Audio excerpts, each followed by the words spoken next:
dans cette nouvelle vidéo. Aujourd'hui on se retrouve pour un guide sur la Corée du Sud et si tu n'as pas encore vu, la semaine passée j'ai sorti mon petit vlog sur mon séjour là-bas. Donc si tu l'as raté, n'hésite pas à aller checker ça parce que c'est là où tu verras les jolies images de mon séjour. Et en attendant, aujourd'hui on va surtout parler de tout ce qu'il y a à savoir pour préparer ton séjour en Corée. Donc on va parler formalités, quels sont les meilleurs mois pour partir, les transports sur place, les logements, mes bonnes adresses, le budget à prévoir, mon itinéraire, les activités à ne pas manquer, etc. etc. Et rentrons sans plus tarder dans le vif du sujet. En ce qui concerne les formalités pour rentrer en Corée du Sud, il te faudra un passeport encore valide d'au moins 6 mois. Il faut également savoir que pour rentrer en Corée, il te faudra un document qui s'appelle le KETA. Ce document se demande en ligne, donc sur le site KETA officiel, je te mettrai le lien en barre d'infos. Attention, fais vraiment bien ton KETA sur le site officiel et non pas sur des sites externes parce que de 1, tu risques de ne pas avoir ton KETA et de 2, parfois ça coûte beaucoup plus cher donc c'est pas vraiment intéressant. Pour pouvoir remplir ce document, il te faudra bien évidemment les informations de ton passeport mais également les informations de ton logement sur place et les données de contact entre guillemets d'une personne sur place en Corée du Sud. En ce qui me concerne, moi j'ai tout simplement donné les contacts de mon hôtel. Ce document il se fait dans les 2 semaines avant de partir et il met entre 24 et 72 heures pour être analysé par les autorités coréennes et après ce délai tu recevras tout simplement un email qui te dira si oui ou non ta demande de KETA est acceptée ou non. Si elle est acceptée, félicitations, tu es autorisé à rentrer sur le territoire coréen et ce pendant 90 jours. Il faut savoir également que ce document coûte un tout petit peu d'argent, 10 000 won environ, ce qui équivaut à 8 euros. Je précise bien évidemment que sans ce document tu ne peux pas rentrer en Corée. Fais-le, parce que sinon tu vas juste être un petit peu embêté. Outre ce KETA, il va également falloir remplir un document qui s'appelle le Q-code. C'est toujours d'actualité pour l'instant et ça concerne tout ce qui est Covid. Encore une fois, ça se passe sur internet, je te mettrai le lien en barre d'infos. C'est tout simplement un site officiel des autorités gouvernementales coréennes qui te demande de remplir des informations sur ton état de santé. Concernant les mesures Covid, pour l'instant, il n'est pas nécessaire d'être vacciné ni de faire de test PCR pour pouvoir rentrer sur le territoire coréen, mais il faut savoir que ces informations peuvent changer. Donc je t'invite fortement à te renseigner au préalable avant de partir. Ce Q-code, il est totalement gratuit et il doit être rempli dans les 48 heures avant ton départ. Encore une fois, c'est une demande qui va être analysée, c'est assez rapide, hein. Honnêtement, ça m'a pris personnellement quelques heures avant de recevoir mon QR code par mail et ce QR code tu pourras potentiellement devoir le montrer une fois arrivé en Corée du Sud. En ce qui me concerne, on me l'a pas demandé, mais une fois sur place on a quand même checké ma température et mon passeport. Si tu ne l'as pas fait et que tu l'as oublié, c'est pas dramatique, tu peux le faire sur place. Tu as tout simplement des formulaires et des papiers à répondre, tu peux également le faire en ligne sur place et tout simplement scanner les QR codes qui t'indiquent. Personnellement, pour éviter ce genre de stress une fois à l'arrivée et après une dizaine d'heures de vol, je te conseillerais quand même de le faire à l'avance. Autre information également utile à connaître, la Corée du Sud a bien évidemment une monnaie étrangère qui s'appelle le won.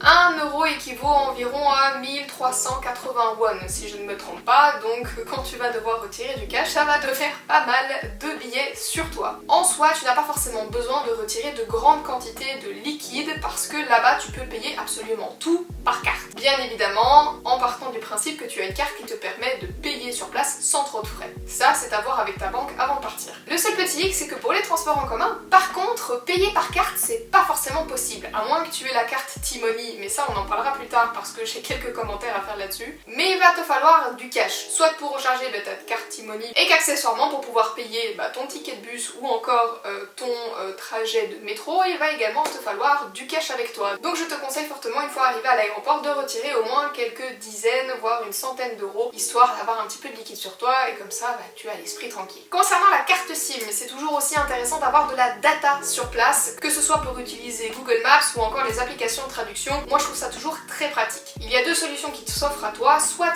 la Pocket Wi-Fi, soit acheter une carte SIM. Ces 2 options sont accessibles facilement à l'aéroport, donc honnêtement autant le faire à l'aéroport. Je sais que c'est légèrement plus cher qu'en centre-ville, mais bon au moins t'es tranquille et dès ton arrivée, il n'y a pas besoin de se stresser à chercher un magasin une fois arrivé en centre-ville. Si tu te poses la question est-ce que c'est mieux d'acheter un Pocket Wi-Fi ou est-ce que c'est mieux d'acheter une carte SIM, personnellement je préfère toujours acheter une carte SIM parce que le Pocket Wi-Fi généralement te demande une caution et le fait de revenir avec la Pocket Wi-Fi et de la rendre à l'aéroport, donc c'est une étape supplémentaire lors de ton retour. Personnellement c'est une étape que je préfère éviter. Cependant, il faut savoir que les cartes SIM parfois ne sont pas compatibles avec tous les téléphones, notamment les téléphones Xiaomi. Et moi j'ai un téléphone Xiaomi, donc je parle en connaissance de cause. Heureusement, ma maman ayant un téléphone Samsung, on a pu mettre la carte SIM dans son téléphone à elle et ça a fonctionné sans aucun problème. Donc j'ai envie de dire, lorsque tu achètes une carte SIM, demande bien à la personne qui est en face de toi si ton téléphone est compatible avec une carte SIM avant de payer une carte pour rien. La carte SIM nous a coûté 38 000 won pour 10 jours de data illimitée. Ça reste assez cher, on est d'accord, et c'est la raison pour laquelle on a pris une carte SIM pour 2 personnes et sur tout le séjour on s'est fait un partage de connexion pour pouvoir tous les deux profiter de la data. Il existe également la possibilité d'avoir des cartes SIM qui te permettent d'appeler et d'avoir un numéro coréen. Cependant, ces cartes coûtent un tout petit peu plus cher, donc il faut toujours un petit peu voir ce que toi tu veux faire sur place. Nous personnellement on avait juste besoin de data, donc on a tout simplement pris cette carte à 38 000 won, mais ça dépend de tout à chacun. Pour toutes les personnes qui seraient stressées de se dire oui mais j'ai peur de ne pas comprendre, etc. À l'aéroport ils parlent tous très bien anglais. En tout cas moi toutes les personnes avec qui j'ai parlé parlaient un super anglais, pas trop de stress. Et justement concernant la langue en Corée, donc du coup on parle le coréen et c'est vrai que j'ai vu beaucoup d'avis négatifs sur le fait qu'en Corée du Sud on parle pas très bien anglais. Alors je dois avouer que la plus vieille génération forcément parlera beaucoup moins vite anglais que la jeune génération, mais de là à dire que personne ne parle anglais et que c'est vraiment très difficile de communiquer avec les gens en général, on n'a pas eu le même voyage parce que pendant toute une semaine en Corée du Sud, je dois avouer que toutes les personnes avec qui j'ai parlé avaient un anglais, pas parfait, mais du moins assez bon que pour pouvoir communiquer et à chaque fois résoudre les problèmes que j'avais sur place. Je ne parle absolument pas coréen, donc pour moi c'était un petit peu l'une de mes craintes parce qu'ayant vécu en Chine, je sais à quel point c'est compliqué la communication en Asie. J'ai voyagé au Japon également et je sais à quel point l'anglais c'est compliqué au Japon. Pour le coup au Japon, j'ai trouvé qu'ils parlaient beaucoup moins bien anglais qu'en Corée du Sud. Donc encore une fois, pour toutes les personnes qui seraient très stressées de est-ce que ça parle anglais, est-ce que ça parle pas anglais, de 1, dirigez-vous plus généralement vers une plus jeune population, il y aura plus de chances qu'elle parle anglais. Mais honnêtement, par rapport au Japon, je trouve que la Corée du Sud s'en tire beaucoup mieux au niveau des langues étrangères. Soit j'ai eu énormément de chance et je n'ai vraiment croisé que des gens qui parlaient anglais et la probabilité que je ne tombe que sur la population anglophone de Corée est quand même assez atypique, donc je pense quand même que au niveau de l'anglais, c'est quand même assez répandu.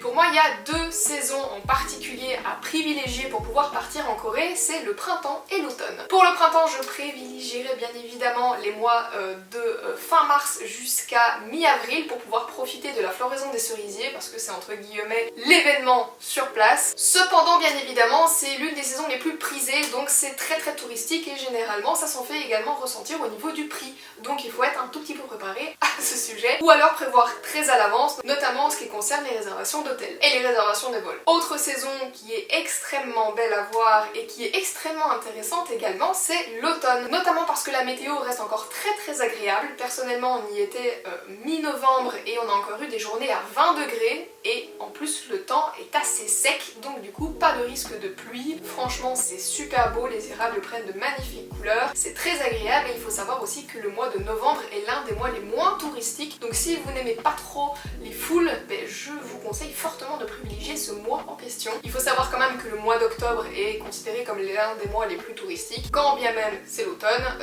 Voilà, vous avez toutes les informations à votre portée, vous n'avez plus qu'à choisir le mois que vous préférez. Et par contre, si vous devez absolument éviter une saison en particulier pour la Corée du Sud, c'est vraiment l'été. J'ai envie de dire de fin juin jusqu'à mi-septembre. Pourquoi? Parce que c'est la saison des pluies et la saison des typhons. Je sais que c'est l'une des saisons privilégiées pour beaucoup d'étudiants, notamment pour se rendre en Corée du Sud parce que c'est les périodes de vacances scolaires, mais honnêtement vous risquez fortement d'avoir de mauvaises expériences parce qu'il pleut des cordes. Quand il pleut en Corée, c'est pas des blagues, et notamment il suffit de faire un petit peu de recherche sur internet pour pouvoir voir à quel point ça peut devenir problématique, notamment avec les typhons, les inondations, les affaissements de sol, etc. Surtout cette année-ci, on a eu beaucoup, donc si j'étais vous, j'éviterais vraiment de partir à cette saison parce que ce n'est pas marrant et ça risquerait de fortement gâcher votre voyage. Bon, après il y a des gens qui me diront oui, je suis partie à cette saison et moi la saison a été très sèche. En effet, on peut avoir beaucoup de chance et avoir une saison des pluies très sèches, mais par exemple en 2022 ça n'a pas été le cas, donc du coup faites attention. Alors bien évidemment je l'ai fait en une semaine et faites ce que je dis, pas ce que je fais, parce que clairement une semaine pour la Corée du Sud c'est bien trop peu. Il y a énormément de choses à voir, hein. La Corée ne s'arrête pas à Séoul, ni Busan, ni Jeju, donc forcément faire autant d'heures de vol pour au final rester à peine 7 jours sur place, ça vaut pas vraiment le coup, surtout vu le prix des billets d'avion. Et tu vas me dire pourquoi au final tu y es resté qu'une semaine, alors techniquement j'y suis restée 9 jours pleins, donc on est resté un petit peu plus qu'une semaine, mais tout simplement parce que je voyageais avec ma maman et travaillant dans un hôpital, elle ne peut pas déposer ses congés comme elle le veut, donc bon, il faut faire un petit peu de concession parfois, mais clairement si ça ne tenait qu'à moi, j'y serais restée un petit peu plus longtemps parce qu'il y a plein de choses à voir et on va en parler juste après. Si tu as le temps, je te conseille de passer 2 semaines jusqu'à 20 jours, franchement, il y a moyen de trouver énormément de choses à faire. Surtout qu'en plus, il y a quand même des choses qui sont très éloignées les unes des autres, donc comptant en plus le temps de trajet, je pense que 2 semaines c'est le strict minimum pour pouvoir profiter de ton moment sur place. Rien que pour Séoul, il faut au moins 5 jours, et encore c'est Séoul, il y a encore les alentours, il y a pas mal de temples, de parcs nationaux dans les alentours qui valent le détour. Je sais que tout le monde ne peut pas partir aussi longtemps, mais privilégie quand même au moins 2 semaines. Pour passer de l'aéroport de Séoul jusqu'au centre-ville, tu as 2 moyens principaux qui pour moi sont les meilleurs moyens à privilégier. Déjà de 1, ne prends pas le taxi, c'est très cher, donc t'en prends les transports en commun. Et il y a le train rapide et il y a le métro qui fait en fait tout simplement tous les arrêts. La version la moins chère est bien évidemment celle qui s'arrête à tous les arrêts, mais honnêtement l'aller-retour avec le train rapide coûte 14 €. Je trouve pas ça excessif personnellement. Le trajet se fait en 45 minutes, donc je trouve quand même qu'on en a pour son argent. Les réservations se font directement en sortant de l'aéroport. Quand tu descends au -1 ou -2 il me semble, tu as les bornes en fait pour pouvoir prendre tes tickets, réserver ton heure, ensuite ils te donnent un numéro de siège et tu n'as plus qu'à attendre le train en question. Ça se fait assez facilement et pour le coup ce train là tu peux payer par carte. Pour le reste par contre si tu prends le All Stop Train, donc le métro il me semble, il te faudra payer absolument en liquide. Et ce train rapide il t'arrêtera à plusieurs arrêts et notamment à la gare centrale de Séoul. Et là où tu peux rejoindre toutes les grosses lignes de métro, donc c'est assez simple ensuite de pouvoir rejoindre par exemple ton hôtel. Concernant les moyens de transport en ville, les 2 moyens de transport à privilégier bien évidemment sont le bus et le métro. Les trajets en métro et bus coûtent environ 1400 won. C'est 1300 won le trajet de bus et 1380 won le trajet de métro. Encore une fois, si tu veux payer sans la carte T-Money, il te faudra absolument payer par cash. Tu peux payer en cash dans les bus sans aucun problème, tu payes tout simplement au chauffeur, tu dois mettre l'argent dans une boîte et le chauffeur regarde tout simplement que tu mettes le compte juste. Et dans les métros, tu dois tout simplement aller aux bornes, indiquer l'arrêt où tu souhaites te rendre et puis ensuite tout simplement payer le montant en question. Il y a certains arrêts qui sont beaucoup plus lointains, donc parfois ils te demanderaient un léger supplément, mais en général c'est 1380 won le trajet. Et il faut savoir également que quand tu payes en cash, ils vont te demander un deposit, donc une caution. Pourquoi? Parce que tu vas recevoir une genre de petite carte plastique en fait que tu vas devoir scanner pour pouvoir passer les portails et pour pouvoir ensuite ressortir. Petite carte en plastique, tu récupères bien évidemment la caution en sortant du métro, hein. Tu as des genres de machines qui sont des machines où c'est marqué deposit en grand dessus. Là tu remets ta carte et tu récupères cette caution qui est de 500 won. Concernant cette fameuse T-Money Card, alors il y a beaucoup de personnes qui en font absolument l'apologie en disant que tu dois absolument acheter cette carte si tu vas en Corée du Sud parce que c'est tellement pratique, etc. etc. Oui et non, je m'explique. Pour quelqu'un qui part une semaine en Corée, je ne vois absolument pas l'utilité d'acheter cette carte. Pourquoi? Parce que déjà de 1, tu dois trouver en fait tout simplement cette carte, donc aller dans un combini ou aller dans une bouche de métro avec un service d'information qui te la vend. Ensuite cette carte il faut que tu l'achètes, elle coûte entre 2 et 5 € en fonction de la carte parce qu'il y a des petits dessins dessus, donc plus elle est jolie, plus elle coûte cher, t'as compris? C'est du business. Tu dois la recharger cette carte, donc bien évidemment si t'as pas envie d'avoir énormément d'argent qui reste dessus, va falloir calculer un minimum ton coût et tu vas me dire en soi cette carte c'est pas grave, si tu as trop d'argent dessus, à la fin tu peux la rendre et demander à récupérer ton argent. Oui bien sûr, mais pour ça il va falloir payer des fees également, donc un frais pour pouvoir récupérer le déposit, puis pouvoir rendre ta carte, etc. Donc quand tu calcules, au final, cette carte elle te coûte quand même un tout petit peu d'argent. Alors oui certes c'est pas grand chose et cette carte a l'avantage de pouvoir te permettre de payer notamment dans les convenience stores et de pouvoir payer dans les métros et dans les bus, et ce partout en Corée, que ce soit Séoul, Busan, Daegu, etc. Cependant, je trouve trouve quand même que c'est beaucoup d'efforts pour au final, juste ça. Excusez-moi, mais au final, si j'ai déjà du liquide sur moi, je vois pas l'intérêt d'aller acheter cette carte. Certains te disent que tu peux gagner de l'argent sur ton trajet si tu achètes cette fameuse carte. Tu peux notamment, par exemple, sur les trajets de métro, gagner 80 won. Si tu as suivi, 1 euro, c'est 1300 won. Fais le calcul. Honnêtement, pour gagner 4 cents, ça fait quand même beaucoup d'efforts. Donc, à moins que tu prennes les transports en commun réellement 600 fois par jour, et ce pendant plusieurs jours, je ne vois pas vraiment l'intérêt de cette carte parce que, encore une fois, tu as les fees qui sont dus à l'achat de la carte, au fait de rendre la carte, de récupérer ton argent, etc. etc.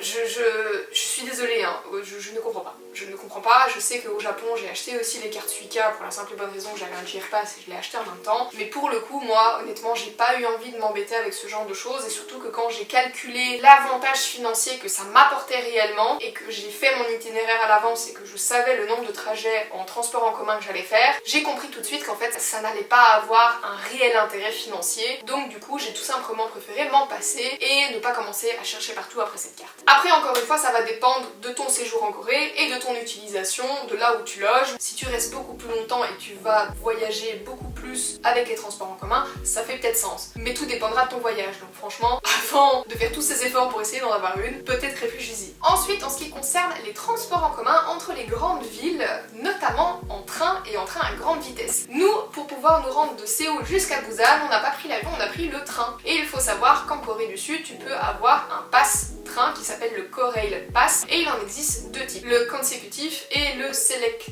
Le type de pass dépendra tout simplement de ton utilisation. Donc nous on a pris un select, c'est-à-dire que tu peux choisir entre 2, 3 et 5 jours sur une période de temps donnée. Et ensuite on a le consécutif, donc le consécutif c'est là où tu as un pass qui est valable pendant 3 jours de manière consécutive. Donc pendant par exemple le 14, 15, 16, tu peux voyager avec ce fameux Korail Pass. En fonction du type de pass que tu as, les prix diffèrent. Je te mettrai plus d'informations en barre d'infos pour pouvoir avoir les tableaux et l'endroit où l'acheter, du moins l'endroit où moi je l'ai acheté. Et il faut également savoir que plus il y a de personnes sur la même réservation, plus le prix du pass diminue. Donc du coup ça peut être assez intéressant si vous voyagez à 2, 3, 4, vous pouvez gagner très vite quelques dizaines d'euros. Seule petite chose à garder à l'esprit, c'est que toutes les personnes doivent voyager en même temps. Pour les réservations de train, il faut savoir aussi que vous êtes obligé de réserver un siège, mais encore une fois, pas trop de stress à avoir parce que tout se fait assez facilement sur le site internet et en plus c'est indiqué en anglais. Il suffit juste de donner le numéro de votre pass et ensuite de tout simplement mettre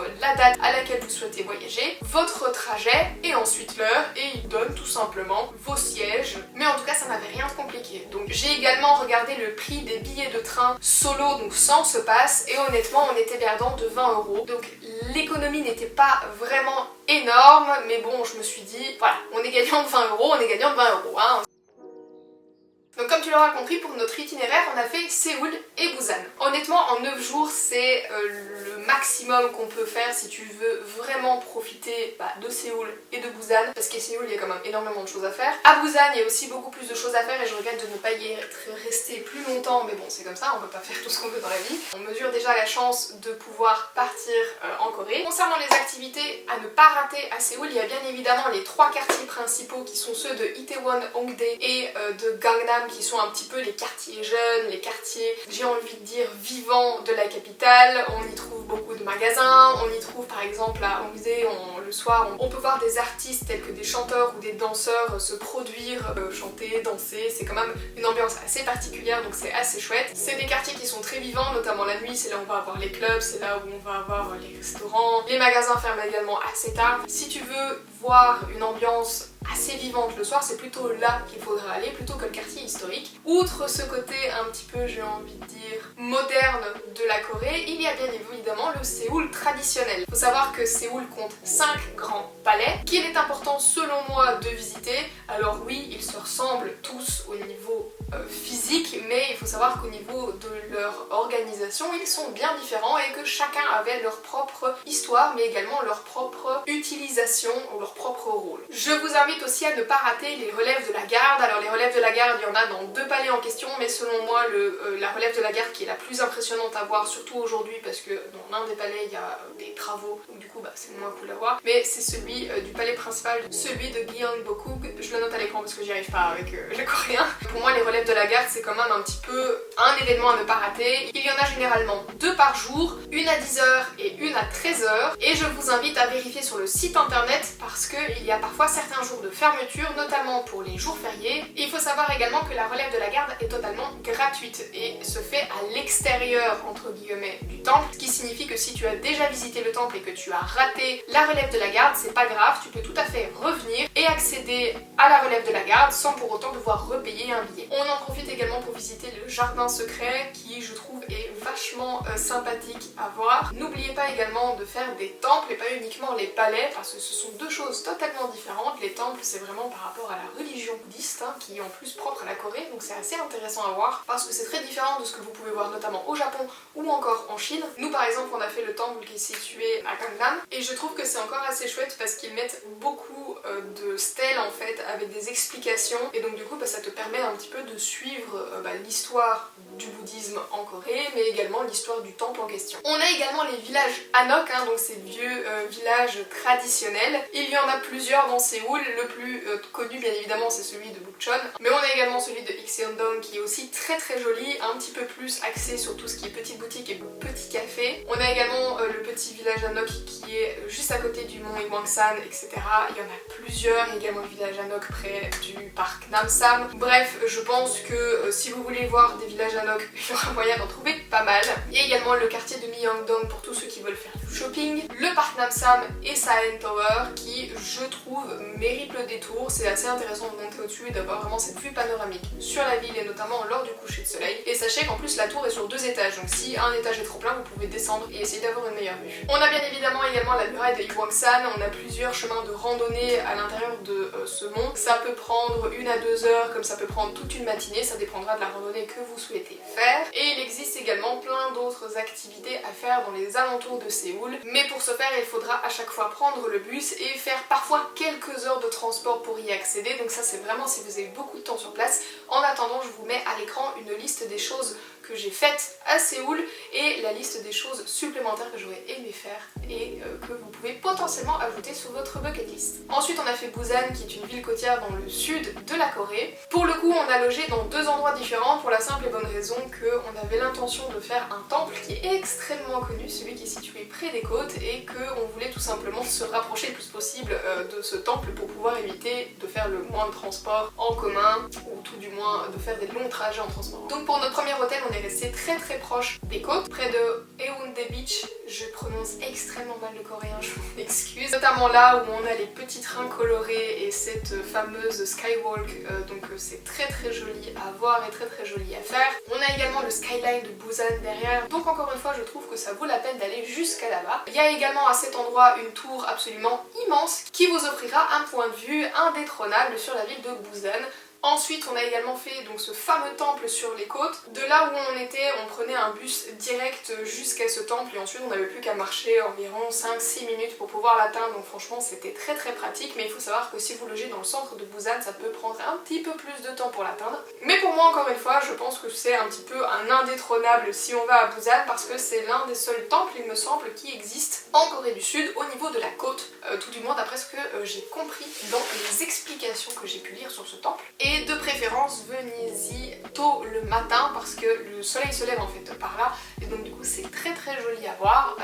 Le temple ouvre à 5 h du matin donc vous pouvez largement venir très tôt et si vous n'êtes pas très courageux c'est pas grave, à 9 h c'est aussi très joli, mais bon par contre si vous voulez une ambiance un petit peu calme bien évidemment au plus tôt vous arrivez au mieux c'est parce que c'est quand même un endroit très touristique. Ensuite on est retourné sur le centre de Busan notamment pour faire sa rue commerçante. Il y a également tout ce qui est marché, food market, donc pour pouvoir tester un petit peu la street food coréenne. Ça ne plaira pas à tout le monde mais moi je trouve personnellement que c'est toujours très intéressant et c'est surtout très pratique pour les gens qui ont un petit budget et qui ne veulent pas forcément toujours manger au restaurant quand bien même la nourriture coûte pas très cher en Corée du Sud. Il y a également plusieurs collines à grimper aux alentours de Busan, notamment pour avoir de très jolies vues, quelques chemins de randonnée qui sont très sympas que j'ajouterai bien évidemment encore une fois à la bucket list que je vous affiche à l'écran. Vous baladez le long des côtes, allez sur les ponts qui sont aussi un petit peu emblématiques du paysage de Busan. Autre activité incontournable de Busan et qu'on ne peut pas rater si on y va, c'est le village culturel traditionnelle de Gamcheon. À la base, c'était un bidonville qui a été transformé ensuite grâce à un projet culturel de la ville en justement village culturel. Aujourd'hui un petit peu surnommé le Machu Picchu de Corée ou encore le Santorin de Corée. C'est un village qui est très coloré et qui aujourd'hui accueille plusieurs petites boutiques, plusieurs petits musées où les gens vivent également encore dans ces petites maisons, et c'est vrai que l'esprit est vraiment très bon enfant, c'est très agréable de s'y balader, donc encore une fois n'hésitez pas à y faire un tour. Si vous restez plus longtemps en Corée, n'hésitez pas non plus à faire d'autres villes, notamment l'île de Jeju qui personnellement était sur ma liste, mais bon je n'ai pas pu faire cette fois-ci, mais qui offre également de superbes paysages, qui est très connu je pense si tu regardes les dramas coréens ou encore ce genre de choses. Moi c'est comme ça que je les ai connus. On a les villes aussi telles que Gyeongju ou encore Daegu, il y a les parcs nationaux aussi, il y a quelques temples aussi un petit peu plus excentrés, des grandes villes qui méritent l'attention. Et encore une fois je te mets cette liste à l'écran parce que mon accent coréen étant catastrophique, ce sera beaucoup plus simple pour toi de comprendre ce dont je parle. Concernant les bonnes adresses pour manger, je te conseille fortement de tester les spécialités coréennes, hein, c'est évident. Moi ce que j'ai préféré c'est notamment tout ce qui est ravioli, je suis une grande fan de ravioli. J'ai deux restaurants en particulier à te conseiller, un dans le quartier historique et un dans le quartier de Myeongdong, donc là où il y a toute la rue commerçante tout simplement. Ensuite au niveau des petits déjeuners, des goûters, il y a également pas mal d'adresses. Il faut savoir que les Coréens sont quand même vachement doués en ce qui concerne tout ce qui est sucré, pâtisserie, etc.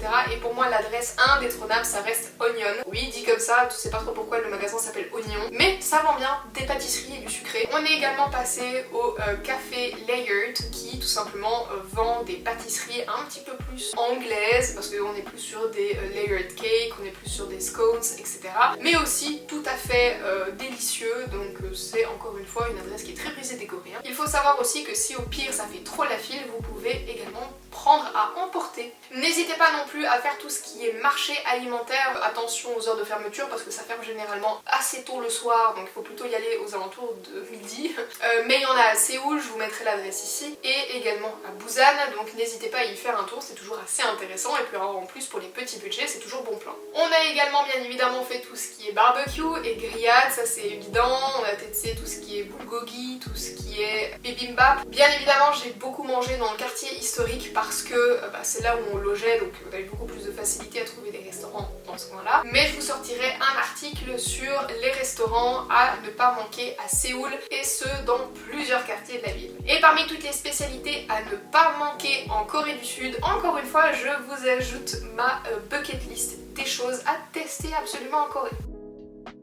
Alors pour les logements, on a dormi uniquement dans des hôtels. Honnêtement, je n'ai pas trouvé que les logements étaient si exorbitants que ça. Il y a encore pas mal de possibilités pour les petits budgets, même dans des hôtels avec plusieurs étoiles. Sur Busan, on était aux alentours de 50 € la nuit pour 2 personnes, donc franchement cadeau. Et les liens encore une fois seront en barre d'infos pour les personnes qui seront intéressées. Le premier hôtel de Busan était l'hôtel où on avait vraiment la vue sur ce fameux skyline et sur la plage, c'était assez bien placé, donc franchement j'étais assez contente, et il y avait un bar en rooftop qui te permettait de tout simplement aller boire un verre, manger quelques tapas, franchement c'était assez sympa. Et il y a pas mal aussi de petits restaurants dans le coin. Il y avait aussi cette fameuse tour, il y a le petit train côtier sur le côté, c'est facile d'accès si vous souhaitez aller voir le fameux temple. Donc je trouve franchement que la localisation était pas mal. Et le service était sympa, les chambres étaient bien, étaient grandes, donc ça c'était toujours un point positif. Et surtout en plus pour le prix on va pas s'en plaindre. Le deuxième hôtel à Busan est aussi très bien, très moderne, rien à dire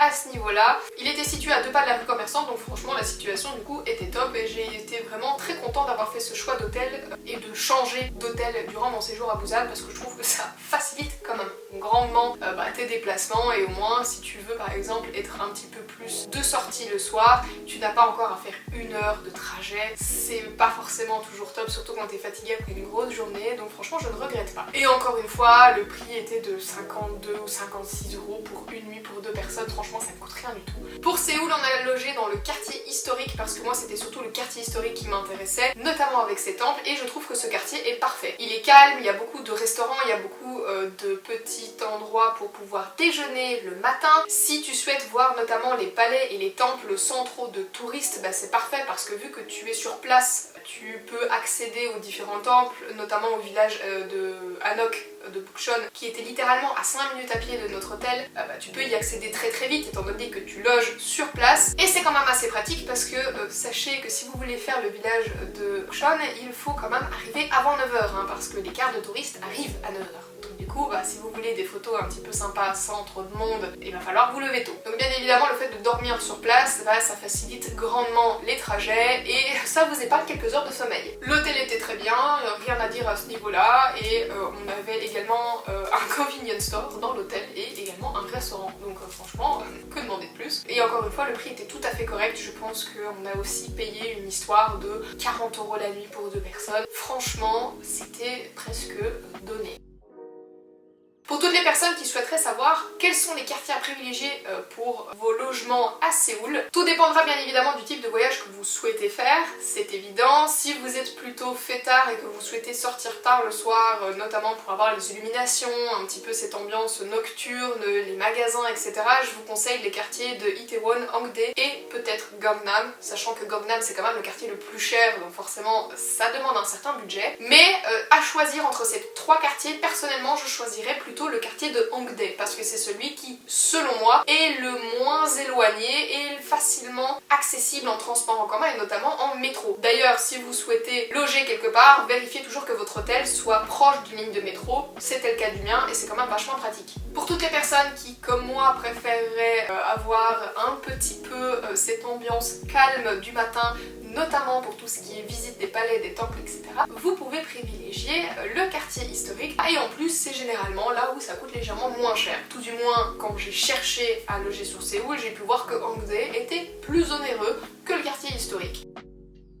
Donc on est resté 9 jours pleins sur place. Donc on a payé 481 € pour les vols. Pour les hôtels, en tout, on a payé 156 € par personne. Pour les restaurants, on a payé 157 € par personne. Encore une fois, les restaurants, c'est vraiment pas cher en Corée. Surtout en plus, si vous privilégiez tout ce qui est street food le midi, rien de s'arranger pour pas grand chose. En ce qui concerne les transports, on a payé 105 €. Les transports, ça comprend notamment le Corail Pass et les transports en commun. Et il faut savoir que le Corail Pass, c'était quand même entre 75 et 80 €. J'ai plus les données exactes, je les mettrai à l'écran. Mais donc du coup c'est clairement ce qui nous a coûté le plus cher. Et ensuite dans ces transports il y a également les 14 € de l'aller-retour avec l'aéroport de Séoul. Donc quand tu comptes au final le coût de mes métros et de mes bus, tu vois vraiment que ça m'a pas coûté grand chose et que la carte d'Imoni n'était pas vraiment nécessaire. Et encore, j'ai envie de dire qu'il y a des trajets sur Busan qui m'ont coûté assez cher, notamment pour aller jusqu'au temple. Donc c'est des trajets de bus qui coûtaient beaucoup plus cher, c'était 1800 won à chaque fois il me semble. C'est la seule raison pour laquelle je pense que je faisais un budget un peu plus haut. Franchement pour le reste, les transports, bus et métro, on n'a pas dépensé tant d'argent que ça. Ensuite pour les souvenirs j'ai dépensé 52 €, pour les activités j'ai dépensé 21 €, ça coûte vraiment rien pour le coup. Et ensuite pour les formalités donc Sim et Keta, j'ai payé 21 € par personne. Ce qui nous fait un total de 993 € pour 9 jours en Corée du Sud par personne. Honnêtement je trouve que je suis assez contente avec ce budget, je suis assez surprise, franchement 1000 € pour 9 jours sur place, je trouve que c'est assez bon plan. Bien évidemment ce qui coûte le plus cher ça reste le prix du vol, donc si tu arrives à trouver un vol en dessous de 500 € c'est encore plus bénéf. Et je suis assez surprise du prix des hôtels. Si tu prévois vraiment ton coût à l'avance, il y a moyen d'avoir plein d'hôtels pas trop chers et encore assez qualitatifs, donc je trouve que ça vaut largement le coup. Sur place les activités ne coûtent vraiment rien. Les transports, ça coûte un petit peu plus d'argent si oui tu comptes prendre le train, mais franchement pas excessif comparé à d'autres pays. Et puis encore une fois la nourriture ça coûte rien non plus, donc je trouve que la Corée du Sud c'est pas mal comme destination. Franchement je m'attendais à pire. Cette vidéo s'achève ici, je pense que j'ai donné toutes les informations qui étaient nécessaires. Si j'ai oublié quoi que ce soit, je l'ajouterai soit au montage de cette vidéo, soit je l'écrirai en commentaire. Si tu as des questions auxquelles je n'ai pas répondu, n'hésite pas à me contacter sur Instagram ou à poster tout simplement tes questions en commentaire et je serai ravie d'y répondre. Je suis en train également d'écrire plusieurs articles sur la Corée du Sud sur le blog, notamment sur des hôtels et sur les bonnes adresses de restaurants à ne pas manquer, donc si ça t'intéresse n'hésite pas à aller checker ça là-bas, soit c'est déjà sorti, soit ça sortira dans les semaines à venir. Et n'hésite pas bien évidemment à t'abonner à cette chaîne pour ne rien rater si tu aimes le voyage parce que c'est surtout ça qu'on fait ici. Et on se retrouve, je l'espère, la semaine prochaine pour une prochaine vidéo. Ciao!